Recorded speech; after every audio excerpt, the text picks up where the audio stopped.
Howdy, I'm known as Dimwit, last mountain man, feared throughout the land. Well, seems I traveled back in time and ended up in the American Civil War. And I got a little drunk last night, and when I woke up I had this uniform on. So now it seems like I joined the Confederate Southern Army. Guess it seemed like the right thing to do at the time. And what can possibly go wrong? And I've been issued this 58 caliber rifle musket. It's made by Colt, and they're called model 1861 Special. And the reason for the special is that the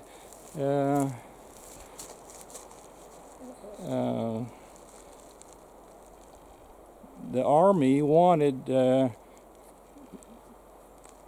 arms makers to make basically 1861 Springfields with parts that would interchange with the Springfield, and this one's quite a bit different, and that's because it's maybe more of an English Enfield than an American Springfield. And it's got quite an interesting history. Well, why don't we shoot it first and then we'll talk some more. I have some paper cartridges, and they're not historically correct. They're a little bit inspired by the American ones, and a little bit inspired by the English ones, and a little bit Dimwit, I suppose. So we'll see how it works.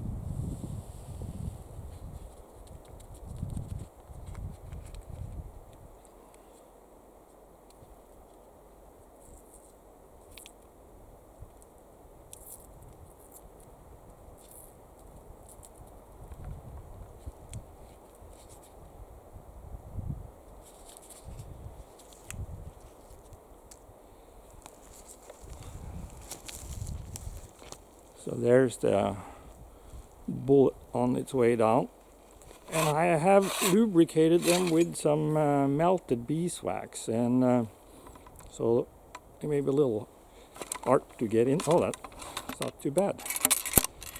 Like that.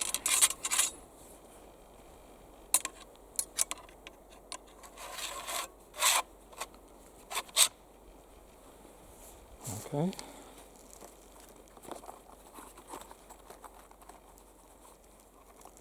And then the musket caps.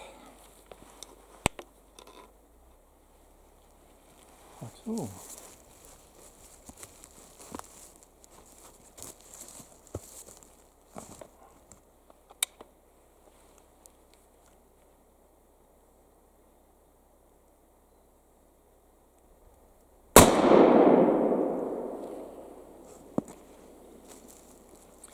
And that was the first shot from this rifle musket in probably more than a century. And it worked.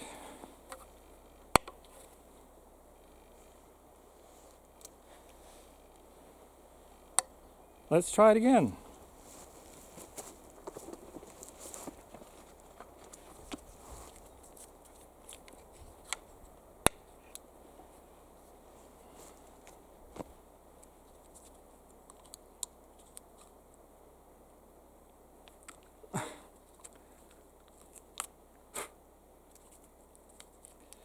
I don't have quite the right paper for this. This paper is a little bit too sturdy for this, so I'm going to try to find something else the next time.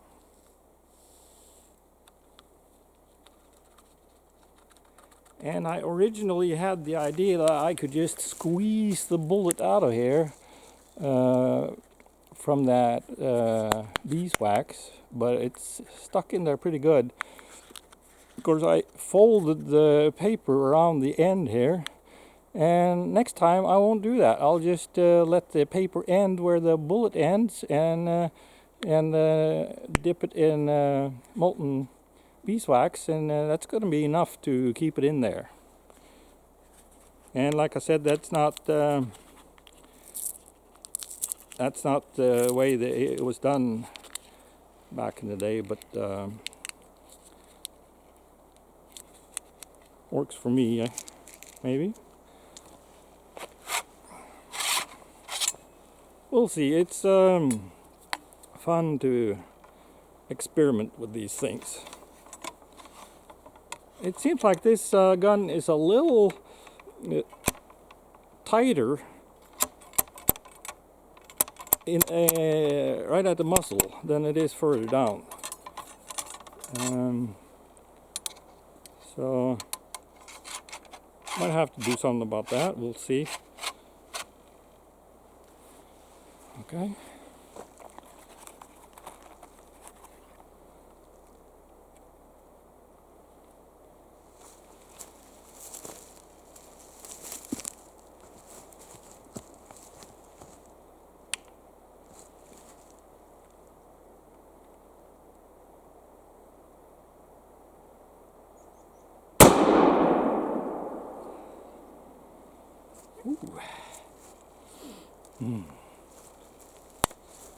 And history about the Colt Model 1861 Special is quite interesting, and so I encourage you to read about it. And actually, when researching about this gun, it turned out there was more information to be found on the internet than in my books. And usually I trust my books more, but and there's quite a lot of interesting information on the internet.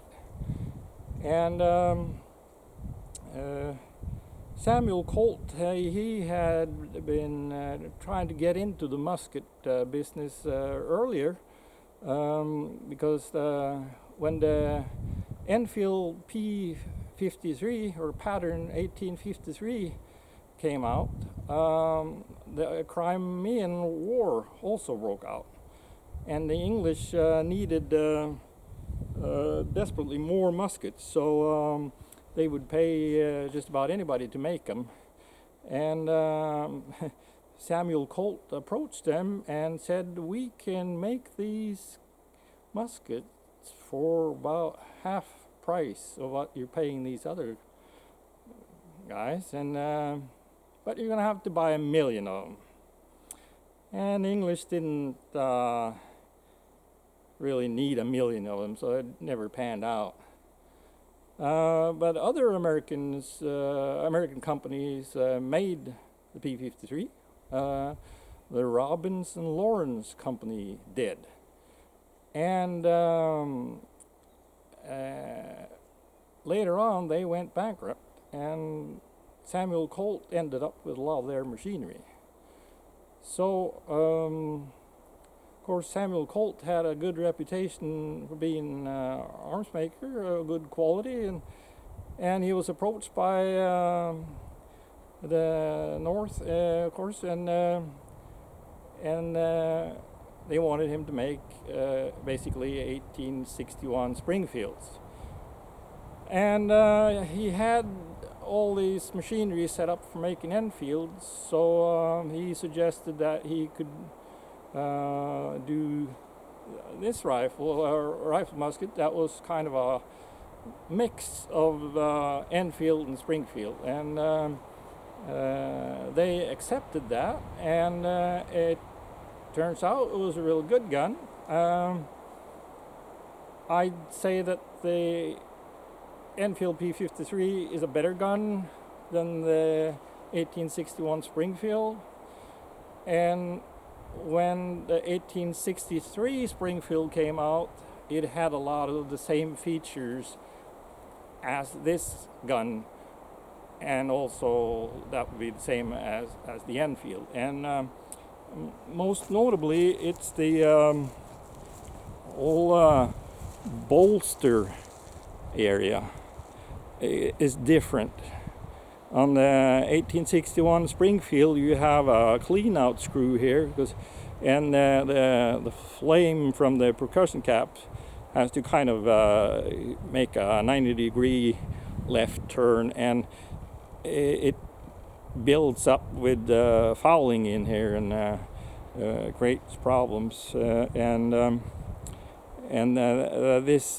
Enfield had a much better angle at this channel for the ignition, and because of that, it has a different shape of the hammer, and to me, it actually looks better. So, but they didn't want the English Enfield sight, which is more advanced. They wanted the American sight, which is basically 3 leaves. You have one there for 100 yards, and then you flip that up there, and that's 300 yards, and you flip that up, and that's 500 yards. So, and I'm going to make, I have a P53 Enfield that's quite interesting. It's actually been sporterized, but in a very nice fashion. And so you'll get a chance to see that English sight some other time. And so this gun has belonged to the state of New Jersey. You can see it's stamped in the wood here.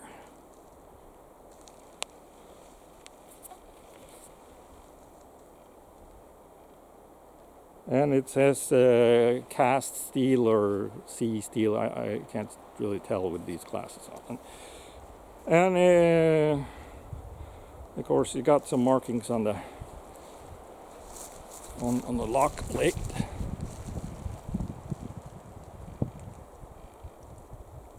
Let's shoot it again, and we'll talk some more.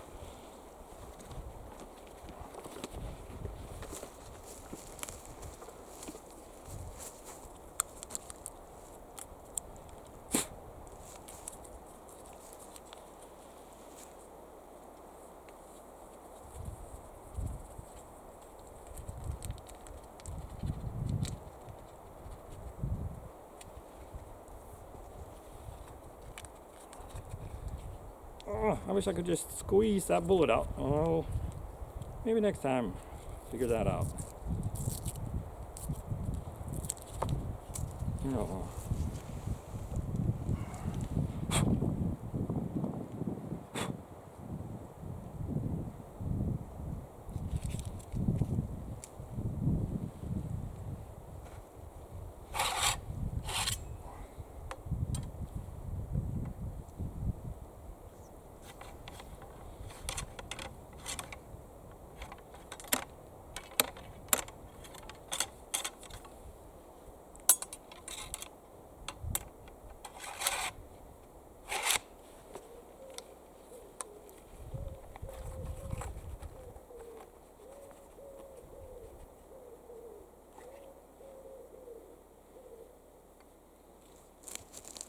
Okay.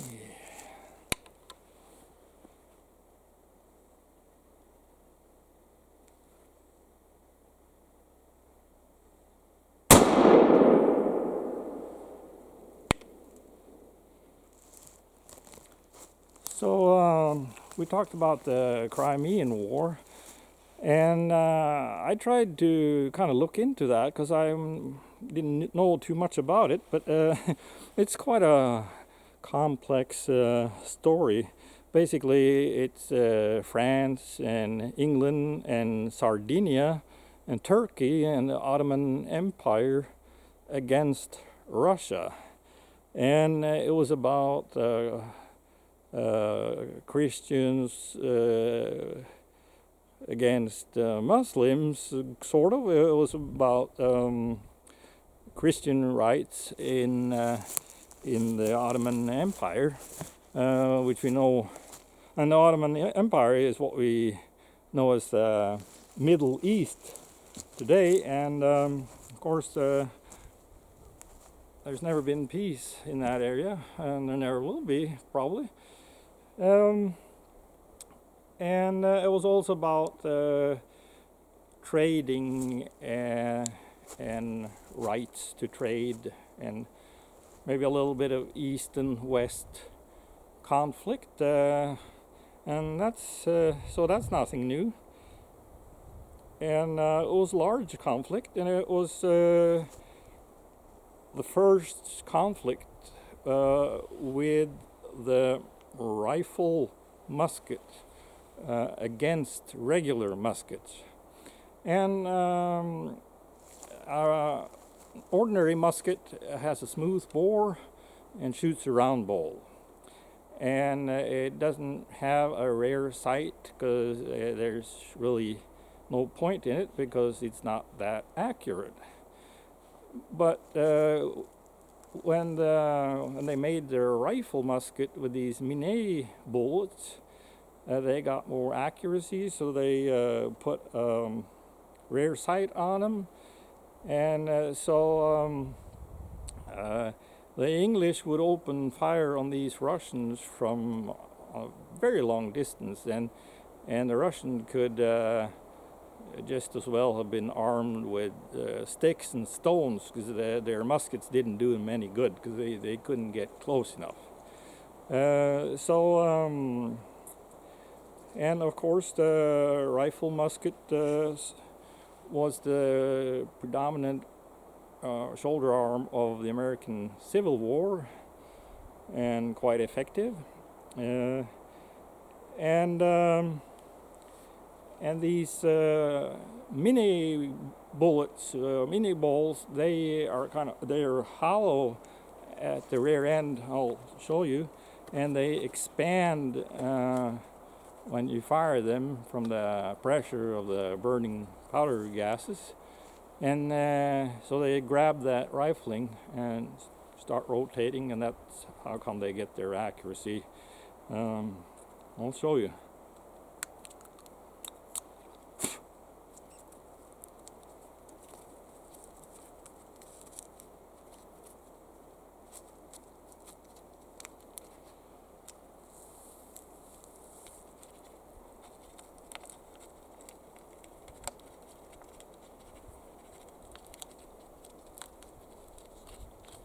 Okay, I'll unwrap this bullet and give you a closer look. A lot of you probably seen this before. But, so there it is. It's a long, heavy bullet, but it's hollow in the rear end, and those thin skirts, they expand and grab the rifling. And you can see the beeswax I got on there. Beeswax goes well with black powder, and there's always a good idea to use some sort of lubricant when you're shooting black powder. Keeps the fouling softer, and you can keep shooting longer before it starts kind of clogging up on you. So most of these paper cartridges didn't have any lubrication on them, as far as I know, and so I decided to kind of stray a little bit from what was historically correct. So I'm all for historically correct, but sometimes I'll stray. And when I do, I usually have a reason for it, and I'll always try to explain why I'm doing it.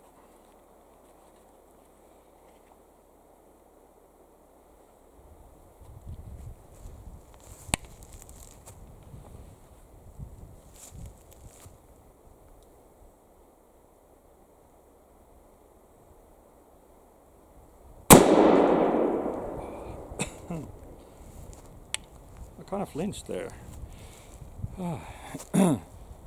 And while talking about historically correct, some of you, probably a lot of you, may have already noticed that my uniform is not historically correct. And that's true. And so the reason for that is that I have a lot of guns spanning from a period of 120 some years, and some of them are civilian and some of them are military, but they're all connected to the American frontier at some point. All black powder guns, and I can't have a historically correct outfit for all them guns. So, but let me tell you what I have here. The cap is fairly good reproduction, Texas outfit by the looks of it, the Lone Star, and the rest of it is and this cartridge pouch is also a reproduction, and so is this thing I got my musket caps in. And this revolver holster I have made myself. And the belt is courtesy of the Norwegian Navy, probably from the 1950s. And my boots and my pants and my jacket is Swedish military uniform. The uniform is probably World War II. Boots are a little later. And I have modified the uniform a little bit. It had some extra pockets and things, and some markings that I took off of it. And of course I live in Norway, and these Swedish uniforms, they have been easy to get to, and they're kind of gray. They're not as green as the Norwegian ones were, so I'm trying to be a rebel, I suppose. This is as close as I can get without spending a fortune on it. So please don't criticize my uniform. It was the best I could do, and rather than spending a fortune on something more correct, I'd rather buy another gun. So there you have it. But let's shoot it again.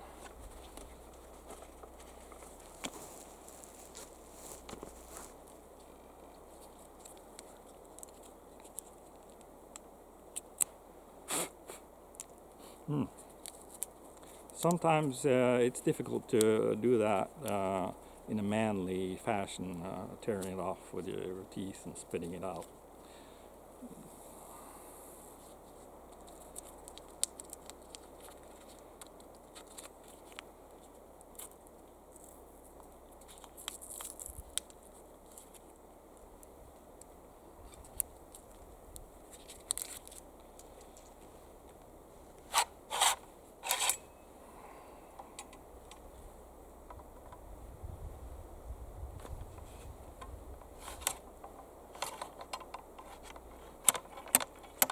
And this is actually a Yankee gun. The war was already started when Colt started making these, and but you know, the northern guns were better than the southern guns a lot of times, and so a lot of times they'd pick up a gun from the battlefield instead of the one they had. If you were armed with a smoothbore musket and you found something like this laying on the ground, well, it's an easy choice, isn't it?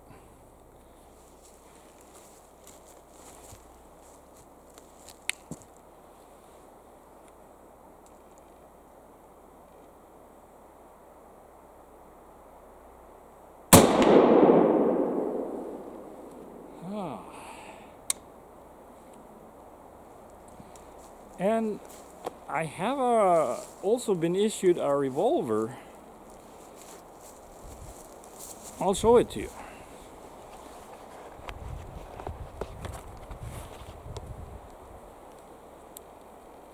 .1860 Colt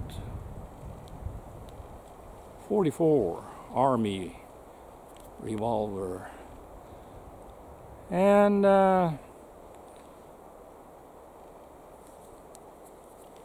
we'll do another video with this some other day.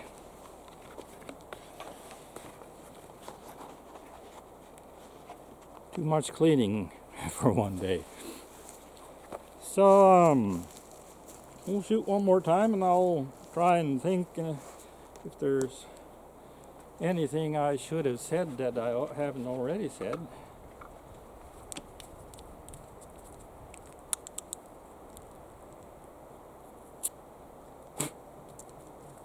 Well, Samuel Colt, he was kind of supportive of the South actually before the war, and he advertised his guns in the South in Southern newspapers and stuff, and he got criticized a lot for that in the North.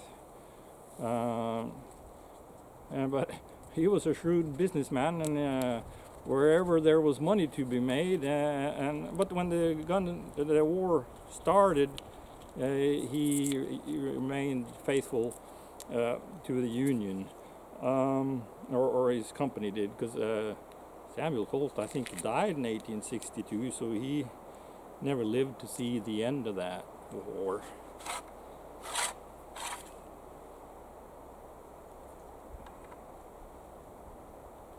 And there were other companies that made these 1861 Special muskets as well.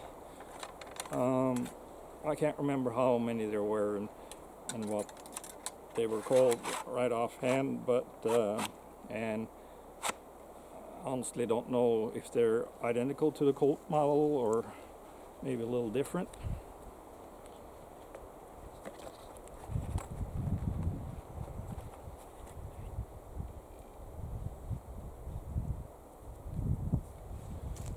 Okay.